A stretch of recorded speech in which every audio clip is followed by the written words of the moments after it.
अष्टावधान जागृत अष्टप्रधान वैष्टित न्यायालंकार मंडित शास्त्रास शास्त्र पारंगत राजनीती धुरंधर प्रौढ प्रताप पुरंदर क्षत्रिय कुलावतंस महाराजाधिराज योगिराज श्रीमंत श्रीमंत श्रीमंत छत्रपती श्री शिवाजी महाराज के जय। छत्रपती श्री शिवाजी महाराज के जय।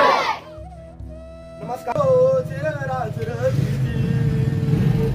स्वराज्याचे बांधू तोरण संधी पाहून कोंढाणा किल्ला घ्यावा ताब्यात अष्टमी मूर्त ठेवा ध्यानात जिजाबाई बदला राजगडात जी जी जी जी जी जी अहो राजे हो चिरराज रजी अहो राजे हो चिरराज रजी कोंढाणा सारखा बळकट किल्ला मोगलांच्या इतिहासानं बरं नाही ती आपली अस्मिता आहे।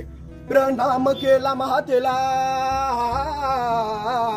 प्रणाम केला महातेला आमंत्रण दिलं सर्वांना सर्व मावळे लागले का आम्हाला शेलार मामा होते संगतीला। एवढ्यात तानाजी मालुसरेकडून रायबाच्या लग्नाचं निमंत्रण घेऊन एक दूत महाराजांकडे आला आणि तेव्हा बरतीचा निरोप पाठविला हाताहनाजीला तुम्ही लागा लगीन कार्याला आम्ही जातो लढाया घाईला अहो राजे हो चिरराज रजी अहो राजे हो चिरराज रजी। तानाजी मालुसरेला हे कळताच ते काय म्हणतात आम्ही लग्नात वरबाप म्हणून मिरवायचं आणि आमच्या राजाने लढायला जायचं हे तथापि शक्य नाही। तानाजी नमनी केला पण आणि दिले बघा वचन आधी करू लग्न कोंढाण्याचं नंतरच लग्न रायबाच घ्यावे ऐकून एवढे आमचे जी जी जी जी जी जी प्रणाम केला राजाला प्रणाम केला राजाला तानाजी वीर चालला कमरेला बांधला शेला त्याच मारली बघा घोडाला जिरहाजी मारली घोडाला जिरहाजी जी जी जी जी कोंढाण्याचे उंच शिखर कोंढाण्याचे उंच शिखर रात किरकिर मोठी अवघड गडावर जावे तरी कसे टाकावे कुणी कडून फासे। एवढ्यात तानाजी मालुसरेंनी आपल्या पेटारातून एक घुरपड बाहेर काढली आणि त्या घुरपडीचं नाव काय माहितीये यशवंती चाल घोरपड बांधली दोरीला यशवंती कुंकू वात तुला आज यावे आमच्या मदतीला गड येईल आमच्या हाताला वचन दिलं आम्ही राजाला मावळ चढते वरतीला जागे होती स्वाभिमानाला असे करून चढले कोंढाणा जिरहाजी चढले कोंढाणा जिरहाजी जी जी जी जी त्यावेळी कोंढाण्याचा किल्लेदार होता उदयभान नावाचा राजपूत। हे उदयभान्या कोण तानाजी होय तुझा बाप तानाजी अरे तू ते काय करतोय शिवसेनेत दिल्लीला चल मुद्रा कर तुला किल्लेदार करतील। अरे चल हट दिल्लीला मुद्रा करणाऱ्यांची जात आम्हा मराठ्यांची नव्हे आम्ही एक वेळ मोडेन पण वाकणार नाही। अहो मोडेन पण वाकणार नाही म्हणजे काय अरे मराठी माणसाला स्वाभिमानानं जगायला दोनच व्यक्तींनी शिकवलं एक म्हणजे छत्रपती श्री शिवाजी महाराज आणि दुसरे छत्रपती श्री संभाजी महाराज।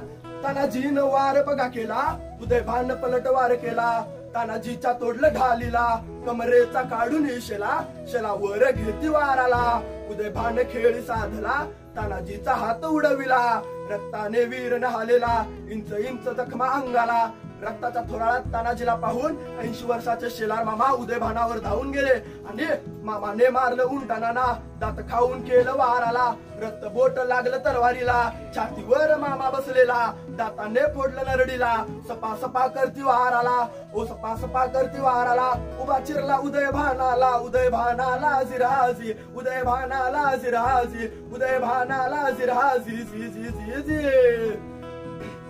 अशी आमच्या राजांची शिवशाही। आता मला बोलण्यासाठी 1-2 मिनिटं द्यावी मला विषय मांडायचा आहे आजची शिवशाही आणि चाललेली आजची ही लोकशाही। अहो शिवशाही आणि लोकशाही मधला फरक म्हणजे आता मी तुम्हाला थोडक्यात सांगून देतो। रयतेसाठी स्वतःचं रक्त सांडणारी आदर्श राजवट म्हणजे शिवशाही। आदिलशाही मोगलशाही निजामशाही आणि कुतुबशाही यांच्या नंतर जी येते ती आजची लोकशाही आणि यात सर्वांपेक्षा वेगळी मिळते ती माझ्या राजांची शिवशाही। छत्रपती शिवाजी महाराजांनी त्यांच्या कालखंडामध्ये शिवशाही निर्माण करण्याचं काम केलं लोकांचं रयतेचं प्रजेचं राज्य निर्माण करण्याचं काम केलं आणि खऱ्या अर्थानं परस्त्री माते समान हा दृष्टांत दिला। अहो शिवशाहीमध्ये स्वराज्यातील साधी गवताची काडी कधी कोणाकडे घाण ठेवता कामा नये तर स्वराज्य खरे सुराज्य असे म्हणणारे शिवराय एकीकडे आणि आजचे भ्रष्टाचारानं भरभरलेलं राजकीय नेते एकीकडे. अहो शिवशाहीमध्ये जर कोण भ्रष्टाचार केला, देशद्रोही ठरला तर त्याला टकमक टोकावरून ढकलून दिले जात होते. पण आजच्या या लोकशाहीमध्ये जर कोणी भ्रष्टाचार केला, देशद्रोही ठरला तर त्याला नगरसेवक पद, आमदारकी, खासदारकी अशी पदे बहाल केली जात आहेत. मग पुढे शिवशाहीमध्ये स्थापन झालेल्या अष्टप्रधान मंडळाचा विस्तार लोकशाहीमध्ये झाला. पण आमच्या नेत्यांचे युद्ध मात्र गनिमांचे आहे का स्वतःचे आहे हेच समजले नाही. शिवशाहीमध्ये मुरारजी, यसाजी, बाजी, तानाजी, अहो किती नावे. शिवरायांचं शब्द म्हणजे प्रमाण, शिवरायांचे स्वप्न म्हणजे प्राण असे समजून छाताडावर वार घेऊन 500 लोकांना कापणारी, लाख मेले तरी चालतील पण लाखाचा पोशिंदा जगलाच पाहिजे असं म्हणणारी पिढी ह्याच मातीत जन्माला आली होती का, हा प्रश्न आम्हाला पडल्याशिवाय राहत नाही. अहो शिवशाहीमध्ये जर कोणी स्त्रीवर अत्याचार केला, बलात्कार केला तर त्याचं जागी शिरच्छेद केलं जात होतं. पण आजच्या या लोकशाहीमध्ये बलात्कार करणाऱ्या माणसाला पेटवण्याऐवजी बत्ती पेटवली जात आहे. अहो सरसेनापती हंबीरराव मोहिते यांची चिमुरडी कन्या ताराबाई ही स्वराज्य रक्षणासाठी तलवारबाजी करत होती.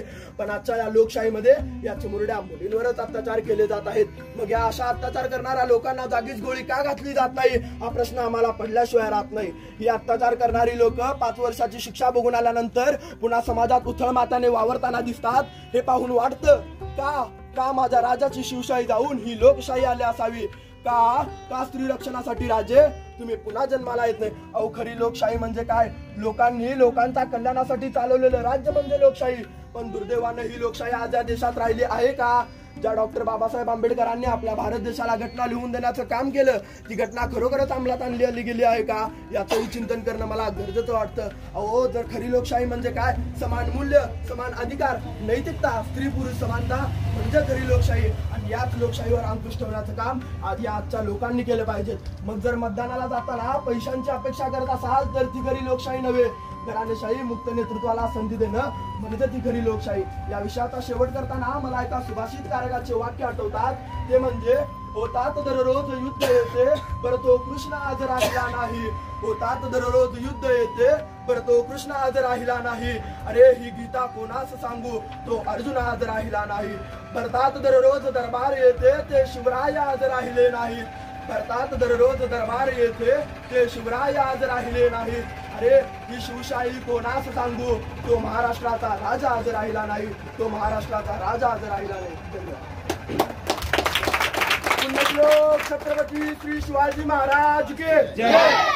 धर्मवीर छत्रपती श्री संभाजी महाराज के जय. भारत माता के जय. हिंदू धर्म के जय. आमच्या टीम मधला एक मावळा त्यानं